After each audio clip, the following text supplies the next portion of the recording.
Bien-aimés, je suis vraiment heureux de partager avec vous une bouchée de la parole à la table du Seigneur. Alors, notre bouchée d'aujourd'hui, ça va être la troisième partie de stratégie contre stratégie. Alléluia. Béni soit notre grand stratège, le Seigneur Jésus le Christ. Amen. Bienvenue à la table du Seigneur. Yeah! Alors, dans les deux premières parties, nous avons parlé de la stratégie de l'ennemi et de nos stratégies à nous, parce que nous en avons. Et c'est une stratégie gagnante. Celui qui l'applique va toujours battre l'ennemi. Maintenant, après nous avons montré qu'une stratégie c'est très bien, mais elle est insuffisante. Il faut avoir des armes. Et nos armes que Dieu nous a données, ou plutôt notre arme, c'est la vérité. Parce que l'ennemi, lui, il utilise comme arme le mensonge. Notre arme, c'est la vérité, c'est-à-dire la parole de Dieu.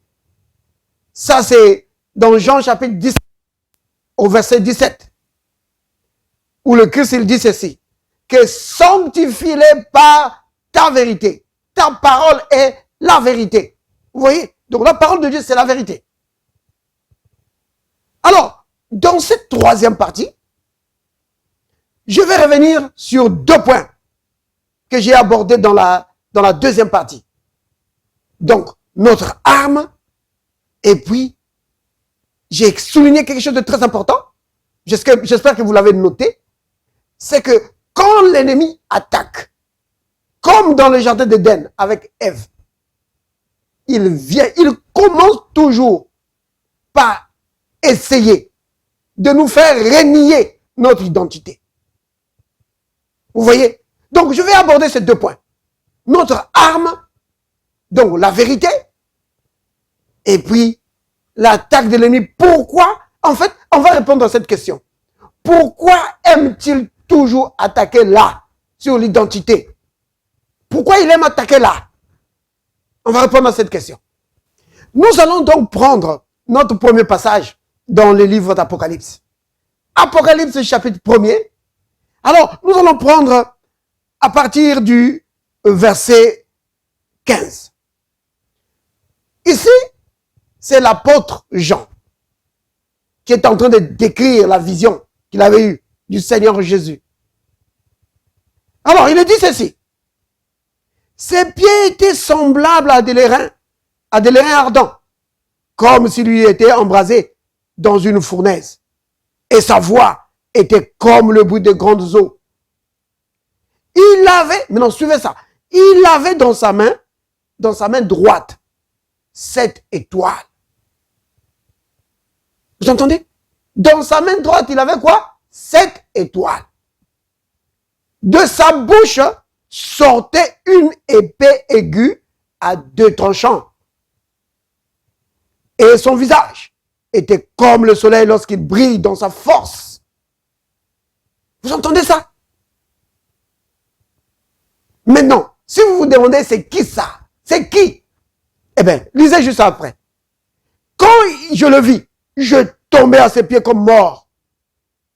Il posa sur moi sa main droite en disant, ne crains point. Alléluia. Vous avez remarqué ça?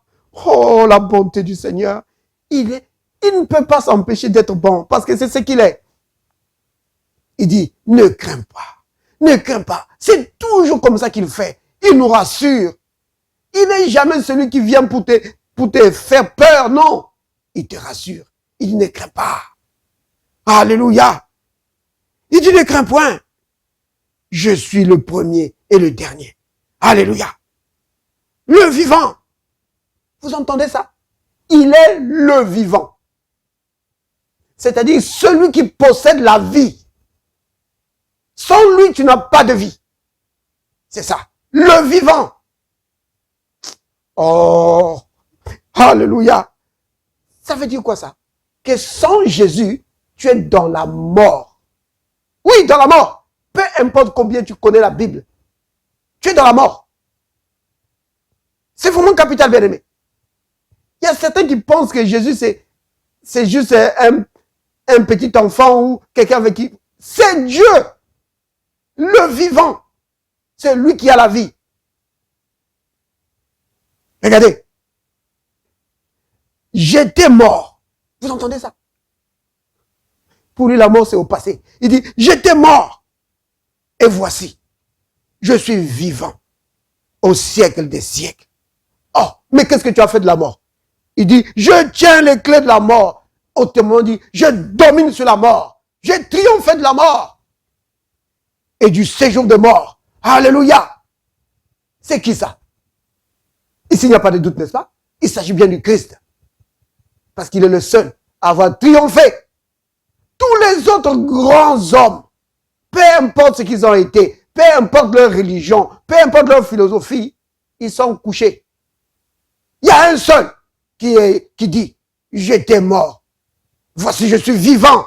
Oh, alléluia. Il dit, je tiens les clés. Oui, de la mort et de son séjour. Du séjour des morts. Le Christ. Maintenant, remarquez ici, bien aimé, quelque chose de très important.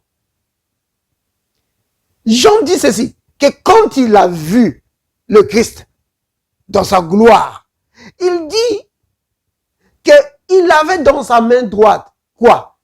Une épée? Non. Parce qu'on voit parfois des images comme ça. Jésus avec une épée. Non. Jésus n'a pas d'épée à la main. Il n'en a pas. Dans sa main droite, il tient 7 étoiles. Bon, maintenant, on ne va pas rentrer dans l'explication de tout ça. Le point où je voulais arriver, c'est maintenant ce qui sort de sa bouche. Il dit, il avait une épée aiguë à 2 tranchants qui sortait de sa bouche. Vous voyez? L'épée sort de la bouche du Christ. Vous comprenez?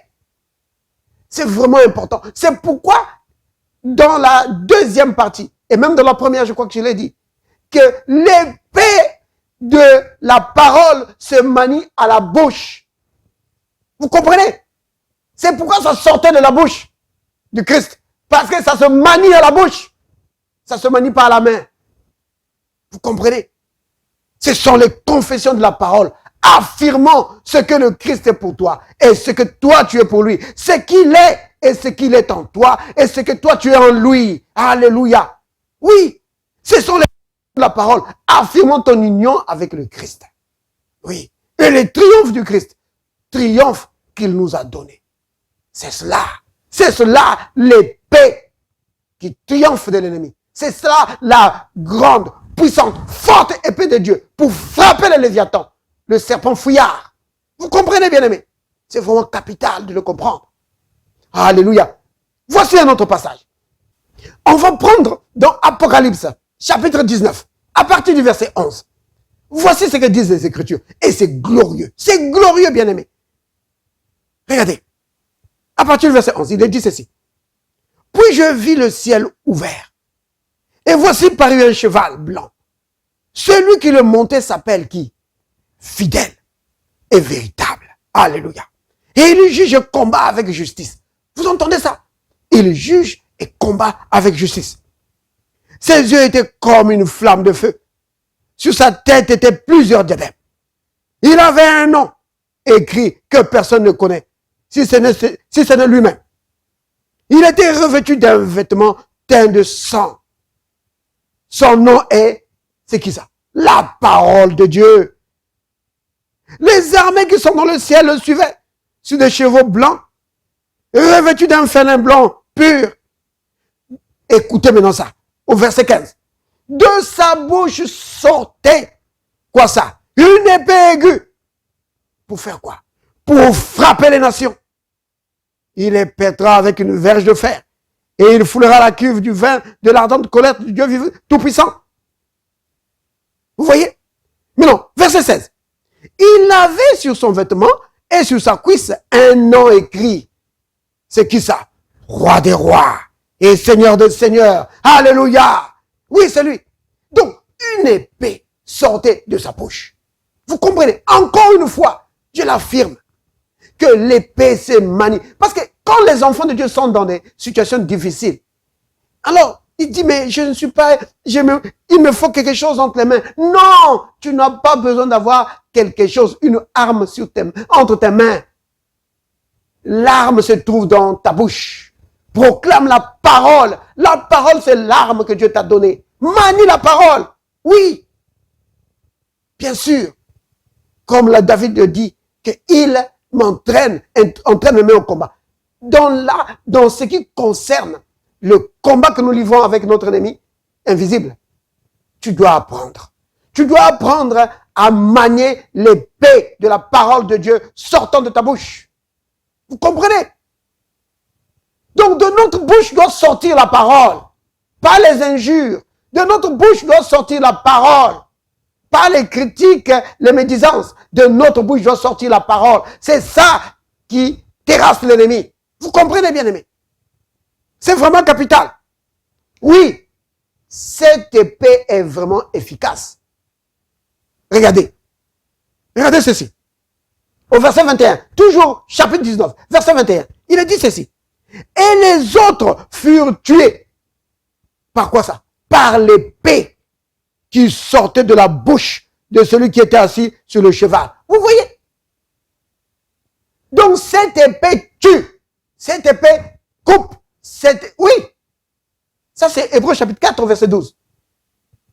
La parole de Dieu, c'est une épée. C'est plus tranchant qu'une épée quelconque à double tranchant. Vous comprenez? Elle agit. Oui, la parole est efficace. Prenons ça. Prenons ça. Alors, bien aimé, nous allons aborder le deuxième point de cette troisième partie. Le deuxième point, comme je l'ai dit au commencement, que nous allons parler du pourquoi il aime attaquer sur le point de notre identité. Et il a fait ça avec Ève. Comme il est dit dans les Écritures aussi.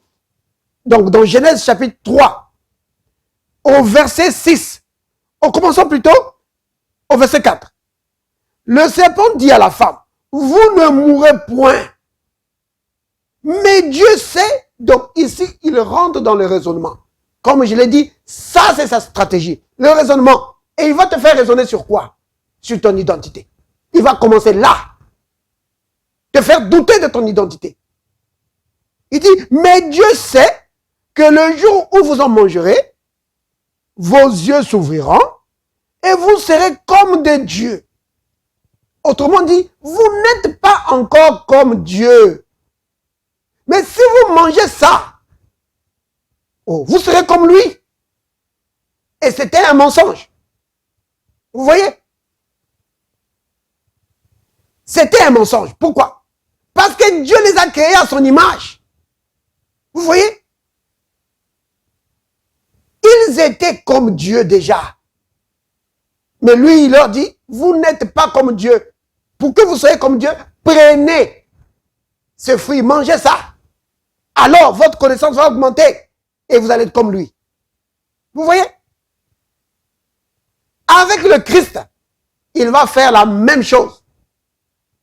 Il va dire, si tu es fils de Dieu, alors change ces pierres en pain. Autrement dit, moi je ne crois pas que tu es fils de Dieu, toi. Vous voyez, il attaque ce point-là. Mais non, pourquoi il aime attaquer ce point? C'est cela. Nous allons répondre à cette question. Pourquoi? Ben, c'est parce que notre victoire, bien-aimé, ça ne dépend pas de l'église à laquelle nous appartenons, même si c'est bien d'être dans une bonne église. Je ne suis pas contre ça. Mais notre victoire dépend avant tout de notre identité, de ce que nous sommes. Vous comprenez, bien-aimé? C'est vraiment capital que ta victoire dépend de ta naissance. Oui, ça dépend de quelle famille. Tu appartiens à quelle famille? Si tu appartiens à la famille de Dieu, alors tu es né vainqueur. Si tu n'es pas de la famille de Dieu, peu importe comment tu vas prier, la victoire appartient à ceux qui appartiennent à Dieu. Vous comprenez? Et c'est ce que disent les Écritures. Nous allons prendre un premier passage.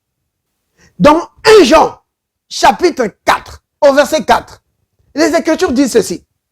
Vous, petits enfants, vous êtes de Dieu et vous les avez vaincus. Pourquoi?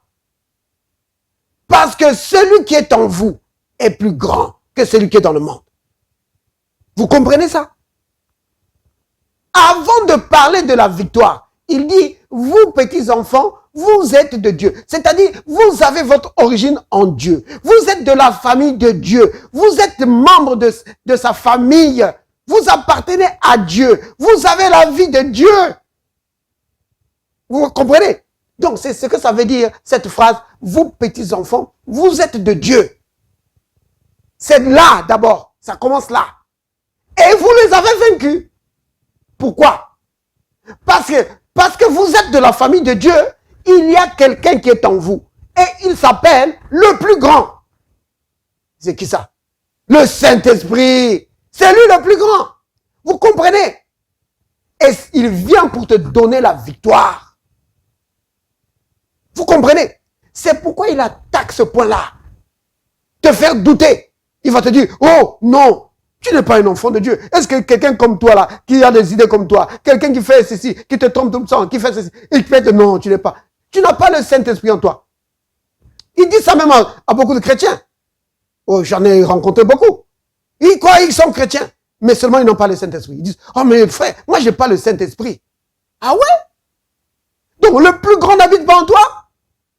Vous comprenez? Et l'ennemi aime faire croire ça aux gens. Oui. Quand tu ne crois pas au plus grand qui est en toi, quand tu ne crois pas que le plus grand est en toi, alors tu n'es pas une menace pour lui. Parce qu'il t'a fait douter de ce que tu es. Vous comprenez? Il va te faire raisonner là-dessus. Souvenez-vous que c'est sa stratégie pour te faire avaler le mensonge. Et alors là, crise d'identité. Vous comprenez? Il ne fait pas ça seulement avec les chrétiens. Il fait ça aussi avec les gens du monde.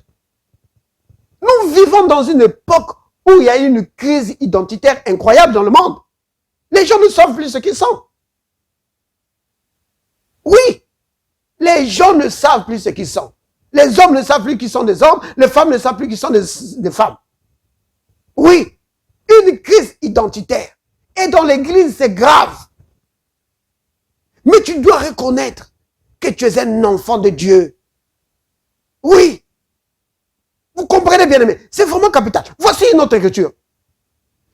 1 Jean chapitre 5, au verset 4. Il est dit ceci. Il est dit ceci. Que parce que tout ce qui est né de Dieu, vous entendez ça? Tout ce qui est né de Dieu, on parle de la naissance. Tout ce qui est né de Dieu triomphe du monde. Et la victoire qui triomphe du monde, c'est notre foi. Maintenant, ici, il y a plusieurs vérités qui sont vraiment condensées dans cette écriture. Vous comprenez? On dit ceci, que si tu es né de Dieu, alors tu es né vainqueur. Oui. Oh là là. Vous comprenez bien. C'est pourquoi il aime attaquer ce point-là, pour te faire douter de ce que tu es. Alors, bien aimé, comment tu peux contrer? Comment tu peux contre-attaquer par rapport à cette attaque de l'ennemi sur ton identité? Souvenez-vous, notre stratégie, c'est rester sur le terrain de la parole. Et notre âme, c'est la parole de Dieu, la vérité. Tu dois proclamer de ta bouche la parole de Dieu qui montre ton identité, qui établit ton identité. Comme quoi? Comme 1 Jean 3, verset 1er. L'apôtre Jean dit ceci. Regardez de quel amour le Père nous a aimés pour que nous soyons appelés enfants de Dieu. Et nous le sommes. Vous entendez ça? Il affirme, et nous le sommes.